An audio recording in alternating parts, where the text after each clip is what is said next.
എടുത്താലും എടുത്താലും തീരാത്ത പണി ഈ വീട്ടിൽ മാത്രമേ കാണൂ. സഹായത്തിന് ആരെങ്കിലും നിർത്താൻ പറഞ്ഞു അതും കേൾക്കില്ല. ഈ പണിയൊക്കെ ചെയ്യാനാത്രേ കല്യാണം കഴിച്ച് കൊണ്ടുവന്നത്. ഇവിടുത്തെ മനുഷ്യന്മാരുടെ കാര്യം നോക്കാൻ തന്നെ 2 കൈയും കാലും പോരാ. അതിനിടയില ഒരു പശു, ഒരു പട്ടി. ഓ, വെട്ടി വിഴുങ്ങാനൊന്നും തന്നിട്ടില്ലെന്നറിയാം. കിടന്ന് കുരയ്ക്കണ്ട. ഇതിലും ഭേദം വല്ല വീട്ടിലും അടിച്ചു തെളിക്കാൻ പോണതാ. മാസാവസാനം 4 കാശ് കയ്യിലിരിക്കുമല്ലോ. നിങ്ങളെയൊക്കെ ഇവിടെ കൊണ്ടുവന്ന് തള്ളാനേ മൃഗസ്നേഹിയായ സുഗുണൻ ചേട്ടന് പറ്റൂ. ഭാരം മുഴുവൻ വലിക്കാൻ ഒരു കഴുതയായിട്ട് ഞാനിവിടെ ഉണ്ടല്ലോ.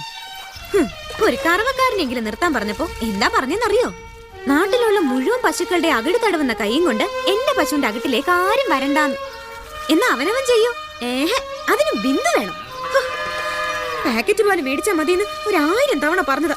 അപ്പൊ അതിന് ഗുണമേന്മ പോരാത്രേ. ഓ, കണ്ണും ചെവിടും കേൾക്കാൻ വയ്യ. ഒരു ദിവസം എല്ലാത്തിനും കൊന്ന് ഞാനങ്ങ് കുഴിച്ചു മൂടും.